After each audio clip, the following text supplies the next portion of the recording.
तर मित्रांनो, हे गणित तुम्हाला यायलाच हवे. तर काय आहे गणित बघूयात. या गणितात दिलं आहे की ताशी 72 किमी वेगाने जाणाऱ्या 300 मीटर लांब गाडीला एक खांब ओलांडायला किती मिनिटे वेळ लागेल.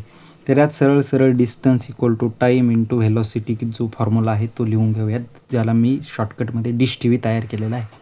बरोबर, डिस्टन्स दिलेलं आहे 300 मीटर, जे की आगगाडीचंच आहे. वेळ आपल्याला काढायचा आहे. स्पीड दिलेली आहे 72 किलोमीटर पर आवरमध्ये दिलेली आहे.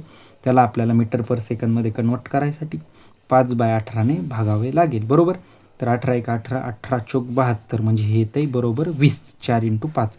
जर 300 इकडं लिहिले, टाईम आपल्याला विचारला आहे मिनटात, पण आपण आधी सेकंदात कॅल्क्युलेट करूया, कारण आपण इकडे मीटरला मीटर करेक्ट केलं होतं. बरोबर, तर हे जे 5 चोक 20 झालेले आहेत, हे त्याला इकडं 20 घेऊयात. टाईम येईल आपला मग एक 15 सेकंद. बरोबर, जर आपल्याला 15 सेकंदाला एका मिनटाच्या अंतरावर, म्हणजे एका मिनटात जर कन्वर्ट करायचं असेल, तर त्याला काय करावं लागेल की 15 सेकंद.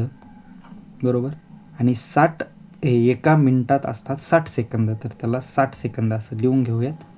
उत्तर असेही त्यांनी छेदातच दिलेलं आहे, तर एका मिनटात आपलं उत्तर येऊन जाईल 15 × 15, 15 चोक 60, म्हणजे आपलं उत्तर आलेलं आहे 1/4. हे उत्तर आपलं यायला हवं.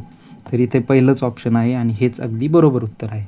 तर धन्यवाद मित्रांनो, आणि तुम्हाला पुढच्या व्हिडिओसाठी मी हा एक प्रश्न देतोय, तो नक्की सोडवायचा ट्राय करा. कमेंट बॉक्समध्ये मी याचं उत्तर टाकेल. तर धन्यवाद मित्रांनो.